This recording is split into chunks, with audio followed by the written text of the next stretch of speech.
अगर वो करेंगे तो अच्छी बात है, नहीं करेंगे तो हम छोड़ेंगे नहीं, क्योंकि ये मोदी जी की योजना है।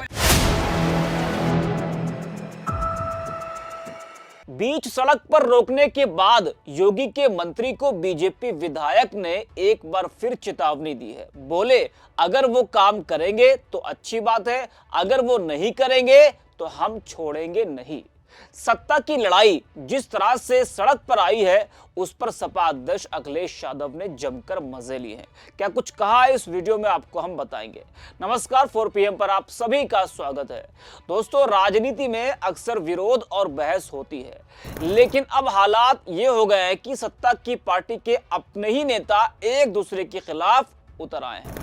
माघ मेले में शंकराचार्य के अपमान के मामले में पहले से ही बीजेपी घिरी हुई है। उसके बाद जब यूजीसी का नया नियम आया तो सवर्ण समाज सरकार के खिलाफ सड़कों पर उतर आया। इतना ही नहीं, विरोध और आलोचना के बीच सुप्रीम कोर्ट ने नियमों पर रोक लगा दी, लेकिन तब तक कई बीजेपी नेता इस्तीफा दे चुके थे। मतलब अपनी ही पार्टी के लोग अपनी ही सरकार के खिलाफ खड़े हो गए थे और अब हालात और भी ज्यादा खराब हो गए हैं। महोबा में योगी आदित्यनाथ के मंत्री स्वतंत्र देव सिंह और उनके ही पार्टी के विधायक ब्रजभूषण राजपूत ने मंत्री जी को बीच सड़क पर रोक लिया। उनके समर्थक और ग्राम प्रधान भी उनके साथ मौजूद थे। काफिले के आगे विधायक और उनके समर्थक जमकर हंगामा करते दिखे, शिकायत करते दिखे। फिर क्या, मंत्री जी को गाड़ी से उतरकर विधायक जी से बात करने और उनकी नाराजगी जानने नीचे आना पड़ा। जी हाँ, विधायक से बातचीत की, बहस भी हुई। अधिकारी और पुलिस हाथ पांव मारते रहे, लेकिन विधायक और उनके समर्थकों का गुस्सा थमने का नाम नहीं ले रहा था। विधायक का आरोप था कि उनके क्षेत्र की सड़कों को जल जीवन मिशन के तहत खोदा गया, लेकिन न पानी पहुंचा न सड़क बनी। शिकायतों पर अधिकारियों ने फर्जी रिपोर्ट बनाकर निस्तारण कर दिया।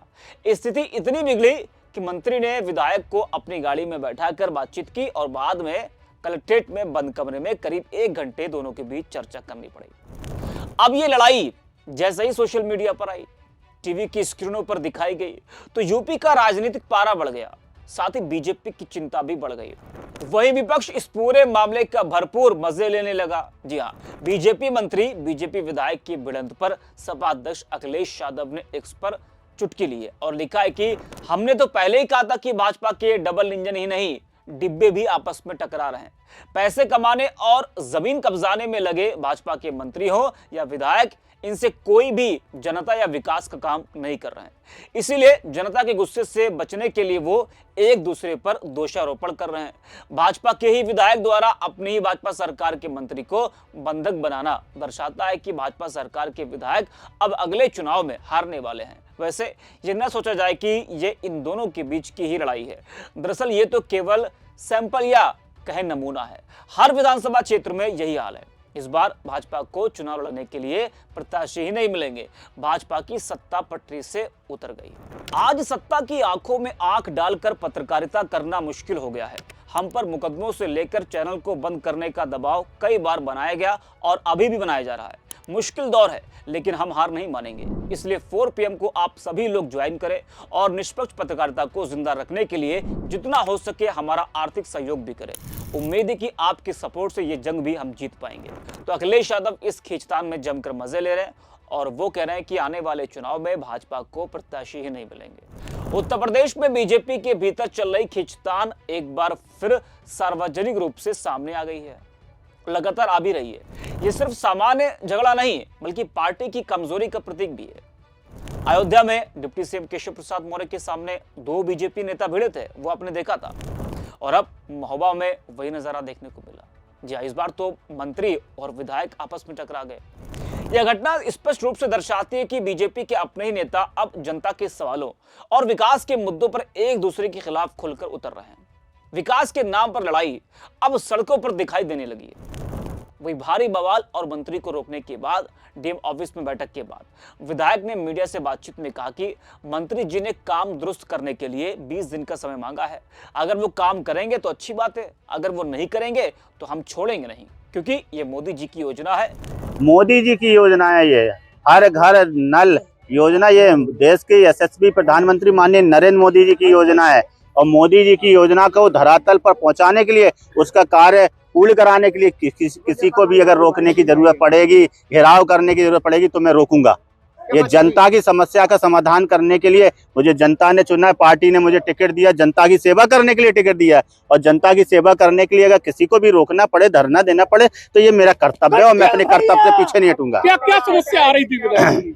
नहीं, ये लगातार हम लोग पत्राचार कर रहे हैं। नमामि गंगे की योजना लगभग 6 साल से चल रही है और अभी तक कार्य पूर्ण नहीं हुए हैं। गाँव में सड़कें खुदी पड़ी हैं, जो पाइपलाइन डाली है उनमें लीकेज है, जल भराव है, टंकियां चू रही हैं। ऐसी तमाम समस्याएं हैं जिसको लेकर आज हम लोगों ने मंत्री जी को अवगत कराया है। क्या आश्वासन मिला? आश्वासन उन्होंने 20 दिन का समय मांगा है। 20 दिन के अंदर उन्होंने कहा है कि ये सारे गांव दुरुस्त होने चाहिए, ठीक होने चाहिए, कारपूर्ण होने। तुरंत चलो, कहा तो था। आपकी बात सही है। अब ये तो मंत्री जी से पूछिएगा, वो अपनी बात पर कितना खरा उतरेंगे। अभी उन्होंने कहा था कि मैं भी चलता हूँ गुड्डू भैया, मैं अभी चलता हूँ, अभी आपके साथ चलता हूँ, गांव का अधिकारी का निरीक्षण करता हूँ, गांव में कमी पाएगी अभी सस्पेंड करता हूँ, मगर वो नहीं गए। अब उन्होंने 20 दिन का समय लिया है। अब वो काम करते हैं कि नहीं करते, वो उनकी कार्यशैली पर निर्भर करेगा। अगर वो करेंगे तो अच्छी बात है, नहीं करेंगे तो हम छोड़ेंगे नहीं, क्योंकि ये मोदी जी की योजना है। हाँ, होती रही है, क्या बातचीत इस दौरान? यही कहा है हमने, या आपने अभी कहा था चलने के लिए, फिर बोले नहीं, उन्होंने कलेक्टर, हमने कहा नहीं कलेक्टर तो बैठना ही पड़ेगा, कार्यक्रम में क्यों जाएंगे हम? भाई हमारे लिए जनता जरूरी है, जनता के काम जरूरी है, आपको निरीक्षण करना जरूरी है। यहाँ गांव के लोग परेशान है, 50-60 प्रधान यहाँ पे आए हुए हैं, इसका मतलब है कि काम अच्छा नहीं हो रहा है, काम सही नहीं हो रहा है। तो कार्यक्रम हम तो छोड़ देंगे, कार्यक्रम हमारे लिए महत्वपूर्ण नहीं रखते हैं। जनता की सेवा हमारे लिए महत्वपूर्ण है। सरकार की योजना सही से चल रही है, धरातल पर उतर रही है कि नहीं उतर रही, यही तो मंत्री जी का कर्तव्य है, और तो उसका कर्तव्य को पूरा करें। विधायक के इस बयान के बाद मंत्री स्वतंत्र देव सिंह ने कहा, मैंने 1 दिन का समय दिया है, बाकी डीएम ने बयान दिया है, सुन ले। फिर उन्होंने झुलाते हुए कहा कि जबरदस्ती ना करें। तो सोचने की बात यह है कि अगर अपनी ही पार्टी में मंत्री और विधायक एक दूसरे के खिलाफ सड़क पर उतर रहे हैं तो 2027 में क्या होगा? ऐसे हालात में जनता का भरोसा टूटना स्वाभाविक है। बीजेपी की मजबूती और डबल इंजन वाली छवि अब सवालों के घेरे में आ गई। यह घटना साफ संदेश देती है कि जब पार्टी के अपने ही नेता आपस में भिड़ जाए तो जनता के बीच उसकी साख कमजोर हो जाती है, विकास और शासन के मुद्दे पीछे हट जाते हैं और राजनीतिक हंगामा पहले से तेज हो जाता है। अगर यही सिलसिला जारी रहा तो 2027 में बीजेपी को बड़े झटके लग सकते हैं और पार्टी के अंदर एक बड़ी फूट भी हो सकती है। इस वीडियो में इतना ही। आप देखते रहिए 4 PM।